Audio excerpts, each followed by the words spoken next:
వైకుంఠ ఏకాదశి సందర్భంగా అనంతపురంలోని పాత ఊరు చెన్నకేశవ స్వామి దేవస్థానం నందు వేలాదిగా భక్తులు తరలి వచ్చారు.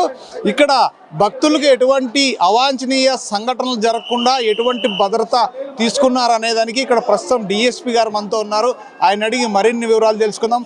సార్, ఇంతమంది భక్తులు వచ్చారు అంటే ఏర్పాట్లన్నీ ఏ విధంగా పరిశీలిస్తున్నారు సార్? అందరికీ నమస్కారం. ఈరోజు వైకుంఠ ఏకాదశి సందర్భంగా మన పాతూరులో ఉన్న చెన్నకేశవ స్వామి టెంపుల్ వద్ద విస్తృతమైన బందోబస్తు ఏర్పాటు చేయడం జరిగింది. లాస్ట్ ఇయర్ మనం క్యూ లైన్స్ పెడితే పబ్లిక్ నుంచి మంచి అప్రిషియేషన్ వచ్చింది. ఈసారి క్యూ లైన్స్లో కూడా మేము అదే లైన్లో పెట్టేసి కొంచెం ఇంకెక్కువగా స్టాంపేడ్ కాకుండా లేకపోతే పుష్ చేసుకోకుండా ఉండే విధంగా మేము ఏర్పాటు చేస్తాం క్యూ లైన్స్లో. అదేవిధంగా సీసీ కెమెరాలు పెట్టడం జరిగింది.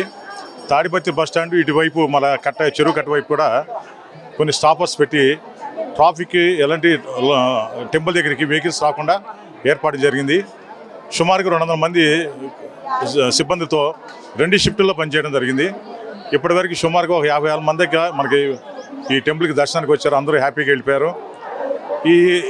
ఇది నైటు 11 దాకా కంటిన్యూ అవుతుందని చెప్పి అంటున్నారు. సో ఎవరికి ఇబ్బంది కలగకుండా క్యూ లైన్ ద్వారా అందరికీ మంచి దర్శనం కలిగించే ఏర్పాటు మేము చేస్తున్నాం. అంటే లాస్ట్ ఇయర్కి ఇప్పటికీ చూస్తే అంటే ఎటువంటి అంటే కొత్తగా ఇప్పుడు టెక్నాలజీ వాడారు సీసీ కెమెరాలు, అంటే ఇది ఒక అప్డేట్ అనుకోవచ్చా?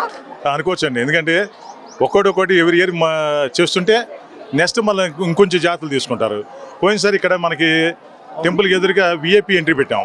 చాలా ఇబ్బంది అయింది. అందుకని దాన్ని మార్చి ఈసారి ఎగ్జిట్ పెట్టాం. అలానే సీసీ కెమెరాలు పెట్టేసి అందరినీ పర్యవేక్షణ చేస్తాను. డ్రోన్స్ కూడా ఉపయోగించాం. సో ఈ విధంగా చేసుకుంటే నెక్స్ట్ ఇయర్ మళ్ళీ ఇంకొక కొత్త ఈ జరిగిన దాంట్ని మేము అనాలిసిస్ చేసుకొని నెక్స్ట్ మళ్ళీ ఇంకోటి కొత్తది మేము పెట్టుకొని పబ్లిక్కి బాగా వాళ్ళకి సౌకర్యం కలిగించే ఏర్పాటు మేము చేస్తాం. Thank you sir. చూశారు కదా, పోయిన సంవత్సరానికి ఈసారికి కూడా కొంచెం అప్డేట్ అయ్యారు. ఎందుకంటే పోయిన సంవత్సరం ఎటువంటి ఇబ్బందులు జరిగాయి అవన్నీ కూడా దృష్టిలో పెట్టుకొని, ఎందుకంటే గుడికి ఎదురుగా విఐపి దర్శనాలు పెట్టినారు. అప్పుడు చాలా గందరగోళం జరిగింది.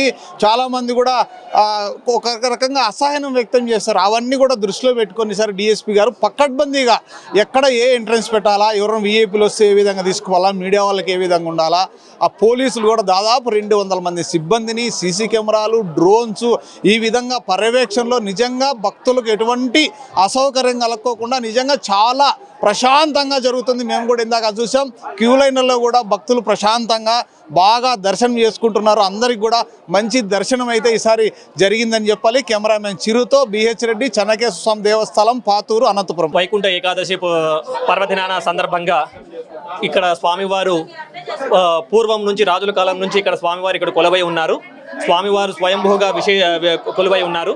అందులో ఇక్కడ ఉత్తర దిక్కున స్వామివారు ఉండగా విశేషమైన స్వామివారి దర్శనం చేసుకుంటే విశేషమైన ఫలితం కలుగుతుంది.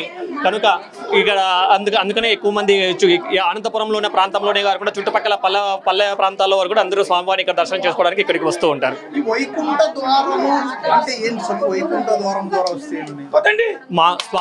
స్వామివారు మామూలుగా అయితే కనుక చాతుర్మాస దీక్ష అంటారన్నమాట. తొలి ఏకాదశి రోజు స్వామివారు శయన ఏకాదశి అంటారు. ఆ రోజు స్వామివారు నిద్రపోతారు, యోగమాయలో యోగ నిద్రలో ఉంటారు. ఈ రోజు వైకుంఠ ఏకాదశి రోజు స్వామివారు కళ్ళు తెరుస్తారన్నమాట. కళ్ళు తెరిచి లోకాల నుండి పాలిస్తూ ఉంటారు. స్వామివారు స్వామివారు కళ్ళు తెరిచే సమయానికి ఉత్తర దిక్కునగా స్వామివారు చూస్తూ ఉంటారన్నమాట.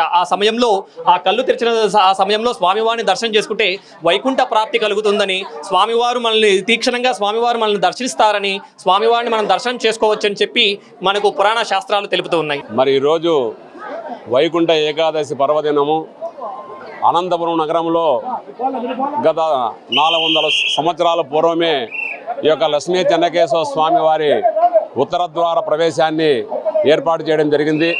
మరి అనంతపురం నగరంలో ఉన్నటువంటి వేలాది మంది భక్తాదులందరూ కూడా ఈరోజు ముక్కోటి ఏకాదశి పర్వదినం సందర్భంగా శ్రీ లక్ష్మీ చెన్నకేశవ స్వామి వారిని దర్శించుకోవడానికి లక్షలాదిగా బయట వేచి ఉన్నారు. మరి లక్ష్మీ చెన్నకేశవ స్వామి వారి ఆశీస్సులు భక్తాదులందరి మీద ఉండాలని, సుఖశాంతులతో వెలగాలని చెప్పి భక్తాదులు మరి ఒక్కసారి అందరికీ కూడా చెన్నకేశవ స్వామి వారికి వేడుకుంటున్నాం. మరి నిన్నటి రోజు రాత్రి 11 గంటలకి స్వామి ఉత్తర ద్వారాన్ని తెరిచి పూజలు ప్రారంభమయ్యాయి. రాత్రి 11 గంటల నుంచి ఈరోజు రాత్రి 12 గంటల వరకు కూడా దర్శనానికి ఉత్తర ద్వార దర్శనానికి అనుమతులు ఉన్నాయి. దానికి అనుగుణంగానే ఏర్పాట్లన్నీ కూడా పోలీసు వారైతేనేమి అందరూ కూడా యంత్రాంగము, స్థానిక ఎమ్మెల్యే గారైనటువంటి దగ్గుబాటి వెంకటేశ్వర ప్రసాద్ గారు కూడా ప్రత్యేక చొరవతో అనేక కార్యక్రమాలు కూడా ఇక్కడ నిర్వహించడం జరుగుతుంది. మరి అందరికీ కూడా భక్తాదులకు మరి ఒక్కసారి ధన్యవాదాలు తెలియజేస్తున్నాను. అందరికీ నమస్కారం అండి. ఈరోజు ముక్కోటి ఏకాదశి సందర్భంగా ప్రజలందరికీ ముక్కోటి ఏకాదశి శుభాకాంక్షలు తెలియజేస్తున్నాము. ఈరోజు ఇక్కడ చూస్తుంటే నిన్న రాత్రి 11 గంటల నుంచి ప్రజలందరూ లక్షలాది మంది ప్రజలు స్వామివారిని దర్శనం చేసుకుంటున్నారు. కానీ చాలా ఇబ్బంది పడుతున్నారు. అయినా కూడా ఇబ్బంది ఏం లేదు. ఆయన బాగా ముక్కొని ఈ సంవత్సరం అందరూ బాగుండాలని ముక్కొని కొలుచుకొని వెళ్ళండి. థ్యాంక్ యూ అండి.